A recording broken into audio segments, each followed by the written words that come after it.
Satu, selamat pagi semua teman-teman. Tetap semangat di hari libur ke-16 ya, berarti puasa ke-16. Oke, kita melanjutkan sesi yang kemarin teman-teman. Kemarin kita udah sedikit banyak membahas terkait metode kuantitatif, khususnya untuk regresi ya. Nah, hari ini kita akan coba untuk ke metode lainnya, khususnya terkait cukai hari ini supaya teman-teman punya gambaran kira-kira referensi lainnya untuk meneliti biaya cukai itu selain impor ekspor itu ada apa lagi gitu ya. Oke. Oke teman-teman, kemarin kita review sedikit ya. Kemarin kita udah bahas yang sisi kanan yang expose itu penggunaan regresi untuk mencari tahu variabel yang berhubungan ya untuk ekspor. Kemarin kasusnya perdagangan Indonesia dan India sama ada contoh soal ya. Untuk jawabannya udah diupload di link, teman-teman bisa lihat, nanti bisa dikoreksi sendiri kesalahannya di mana, yang perlu ditambah yang mana gitu ya. Nah, hari ini kita akan fokus ke sebelah kiri teman-teman untuk melihat apakah ketika ada suatu kebijakan dampaknya terhadap perekonomian itu seperti apa gitu ya. Nah, ini kebijakannya khususnya kita akan mengangkat pada hari ini terkait ekstensifikasi cukai ya. Nah, jadi teman-teman mungkin buat yang masih unfamiliar ya, unfamiliar terkait ekstensifikasi cukai. Jadi pada dasarnya teman-teman, cukai di Indonesia itu kalau kita ngacu pada undang-undang cukai cuma ada tiga ya. Yang disebutkan secara umum itu cuma ada tiga. Tapi seiring perkembangan zaman, kemudian ada tambahan-tambahan lagi ya. Sekarang ada cukai plastik, kemudian minuman berpermanis ya. Walaupun secara praktek belum diberlakukan, tetapi sudah ada di APBN ya. Nah, se ke depannya teman-teman akan terus ada ekstensifikasi cukai ya. Jadi ekstensifikasi itu berarti menambah objek gitu ya sederhananya gitu. Jadi jadinya objeknya sebelumnya cuma tiga, nanti ke depannya akan menjadi banyak gitu. Nah, pertanyaan berikutnya adalah ketika kita menambah objek barang pasti tentunya akan ada dampak di sisi ekonomi gitu ya. Jadi kita coba berpikir secara luas ya teman-teman.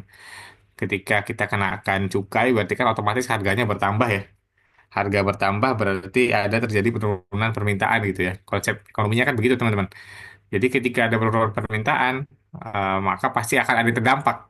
Satu konsumennya terdampak, yang kedua produsennya juga ikut terdampak. Nah, analisis inilah yang akan kita uji nanti di pertemuan kali ini untuk melihat.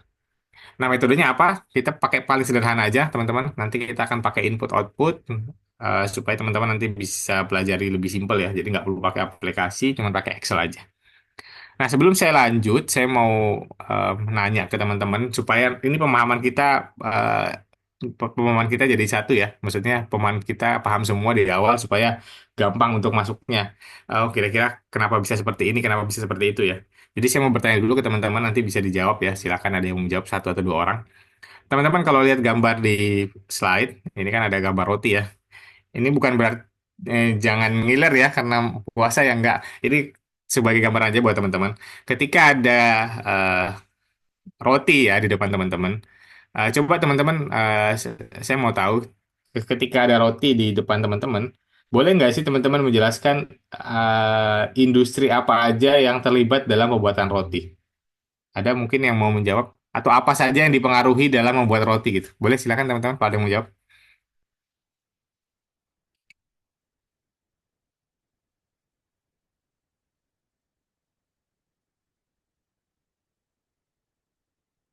Kalau nggak ada, Mbak Arlina boleh tunjuk aja Mbak siapa Mbak yang disuruh jawab Mbak.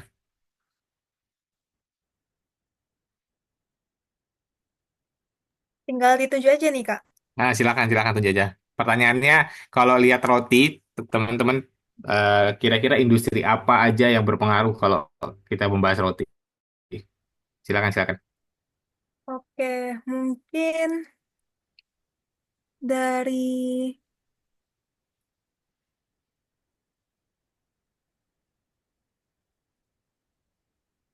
HPD Iqbal nih, Kak. Coba. Tadi pertanyaannya industri apa aja yang terlibat di pembuatan roti gitu ya, Kak? Iya betul. Boleh HPD Iqbal? Oke, izin ya Kak nggak hidupin video dulu. Mungkin kalau dari roti, industri apa yang ada, yang dapat mempengaruhi roti itu banyak, kayak tepung, industri tepung, industri garam mungkin, terus industri telur, industri susu, dan mungkin kayak mentega, industri mentega juga berpengaruh di pembuatan roti gitu. Oke, good, good. Jawabannya bagus, jawabannya bagus. Satu orang lagi. Kalau misalkan harga rotinya saya naikin gitu, kira-kira industri lain terdampak apa enggak ya? Apa cuman industri rotinya aja? Boleh yang lain mungkin selain Iqbal?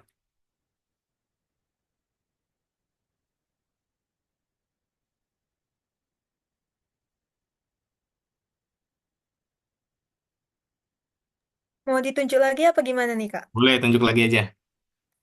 Jadi kalau harga rotinya saya naikin, yang berpengaruh ke apa aja gitu ya? Apakah ke industri lain? Apakah ke tenaga kerja? Boleh? Dan lain-lain coba. Oke, mungkin di sini aku mau nunjuk Cindy, Kak Cindy nih, Kak, dari PSDM. Boleh, silakan. Halo, izin Kak. Iya, Suara silakan. Jadi. terdengar ya? Iya, dengar-dengar. Kalau misalnya harga roti yang dinaikin tentu berpengaruh ya Kak. Nanti ngaruhnya juga ke masyarakat. Kalau harga rotinya tinggi mungkin permintaan dari masyarakat juga bakal nurun. Terus dari industri bahan baku juga bakal kepengaruh nanti. Sama bisa jadi juga berpengaruh ke labornya nanti Kak. Kalau menurut saya pribadi. Oke, bagus. Jadi jawaban dari Iqbal dan jawaban dari Cindy udah benar ya teman-teman. Jadi konsep sederhananya adalah tidak ada satu barang di dunia ini yang tidak terlibat atau tidak mempengaruhi ataupun dipengaruhi oleh barang lainnya gitu ya. Pasti setiap barang di dunia ini pasti akan ada hubungannya dengan barang lain gitu ya. Nah, berangkat dari konsep ini teman-teman, ketika satu barang itu harganya naik atau turun, pasti dia akan ada dampaknya ke sektor-sektor lain atau ke industri-industri lain gitu. Contohnya tadi udah dijelasin ya. Misalkan ketika harga tepungnya mahal, teman-teman, otomatis pasti harga rotinya akan lebih mahal gitu ya, konsep sederhananya. Kalau rotinya mahal, otomatis permintaan dari konsumen akan menurun gitu ya. Jadi orang akan sedikit yang beli roti gitu kan. Nah, kalau yang sedikit yang beli roti, otomatis nanti perusahaan akan berkurang kan, insentif yang diterima kan. Maksudnya keuntungan yang diterima perusahaan akan berkurang kan. Nah, kalau perusahaan berkurang keuntungannya, maka pasti ada pegawai yang kemungkinan akan di PHK gitu ya teman-teman ya. Jadi konsep sederhananya seperti itu. Nah, berangkat dari konsep itu teman-teman, ekonomi itu menyediakan salah satu metode analisis yang kita sebut dengan analisis input output. Nah, apa sih yang dimaksud dengan analisis input output itu ya? Jadi sederhananya gini teman-teman. Tadi kita asumsikan roti ya. Untuk membuat satu roti teman-teman, teman-teman itu butuh beberapa bahan ya. Ada tepung, ada air, ada susu, ada gula gitu ya. Terus selain bahan, teman-teman juga butuh tenaga kerja gitu ya. Butuh tenaga kerja, butuh listrik dan lain sebagainya gitu kan. Nah, hal-hal yang tadi aku sebutin itu adalah faktor input ya. Jadi itulah inputnya gitu teman-teman. Jadi dari semua bahan, input satu untuk membentuk suatu roti gitu, menghasilkan roti. Nah, roti itulah outputnya gitu. Nah, jadi I/O ini sebenarnya secara sederhana akan melihat aliran transaksi ekonomi atau transaksi barang jasa dari seluruh apa ya, dari seluruh sektor di suatu negara gitu ya, atau seluruh sektor di suatu kawasan gitu. Nah, nanti dari seluruh input itu akan disajikan dalam bentuk matriks, teman-teman. Jadi akan ada matriksnya gitu. Misalkan kalau gula yang dipakai ke industri roti itu ada berapa berapa juta US dollar gitu misalkan. Terus gula yang dipakai untuk industri minuman itu ada berapa juta gitu. Kayak gitu ya. Jadi nanti akan didetailkan seperti itu, teman-teman. Nah, tujuannya apa sebenarnya? Tujuannya adalah kita ingin melihat apa ya? Ingin melihat komposisi penyediaan ya dan penggunaan barang jasa gitu. Dan nanti akan melihat apakah bisa disubstitusi atau tidak gitu. Tujuannya seperti yang pertama itu. Terus yang kedua kita akan lihat sektor-sektor apa yang pengaruhnya itu paling dominan terhadap pertumbuhan ekonomi gitu. Eh, apakah sektor industri pengolahan yang paling banyak gitu, ataukah sektor manufaktur yang paling banyak gitu ya teman-teman. Untuk kita melihat gitu, gimana sih yang paling dampaknya paling gede gitu. Terus yang berikutnya yang akan kita lihat, yang akan kita gunakan adalah yang poin ketiga teman-teman, yaitu untuk memperkirakan apakah ada dampak permintaan terakhir terhadap output gitu ya. Maksudnya apa? Misalkan tadi ya kita naikin harganya, apakah akan mempengaruhi output gitu. Nah output ini apakah output itu kalau di sini dianggapkan sebagai Y ya. Y itu berarti kalau di kita berarti PDB gitu ya sederhananya gitu. Nah, apakah akan berpengaruh terhadap output gitu. Nah, yang terakhir adalah untuk menyusun proyeksi dan variabel-variabel makro gitu. Jadi, untuk pelajaran input output kali ini kita akan sangat kental kaitannya dengan rumus ekonomi yang ini ya, pendapatan dari suatu negara itu adalah sama dengan konsumsi tambah investasi, government sama ekspor impor ya. Jadi kita akan pakai teori itu untuk kemudian nanti mengembangkan kira-kira gimana sih kalau kita kaitkan dengan ekstensifikasi cukai gitu. Nah, ini yang tadi secara umum ya, yang aku jelasin ya. Jadi nanti kita akan melihat di tabel-tabel itu akan ada banyak nilai-nilai penggunaan suatu barang ya atau penggunaan suatu jasa gitu. Nanti kita skip aja, nanti kita langsung lihat tabelnya aja biar lebih jelas.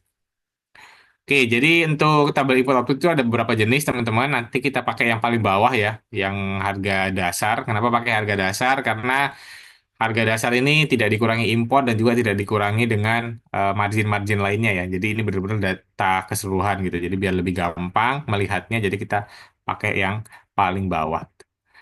Oke, ini kita skip aja. Nah, ini yang paling penting teman-teman. Dalam satu ekonomi, teman-teman mungkin pernah dengar atau pernah belajar ya, yang disebut dengan multiplier effect gitu. Kan kadang-kadang kita dengar ya, misalkan kalau misalkan ada konferensi pers APBN atau konferensi pers apa gitu ya, kita selalu dengar bahwa ketika suatu daerah diberikan dana lebih atau misalkan diberikan anggaran lebih, diharapkan ada multiplier effect gitu ya. Atau misalkan dibangunkan infrastruktur, misalkan dibangun jalan gitu, diharapkan dengan ada jalan ada multiplier effect. Nah, dalam input output nanti multiplier effect itu dirumuskan di sisi kanan ini ya. Jadi X sama dengan matriks itu namanya itu matriks ya sebenarnya matriks identitas dikurangi matriks alfa di inverse kemudian dikali dengan pendapatan. Mungkin bingung kalau masih melihat di sini ini ya, ini maksudnya apa gitu ya. Ini kok ada matriks kebalikan, matriks identitas, matriks apa gitu bingung ya. Nanti kita lihat langsung aja pada prakteknya. Jadi biar teman-teman langsung ada bayangan, oh yang dimaksud rumus-rumus itu kayak gini gitu. Oke, sampai sini.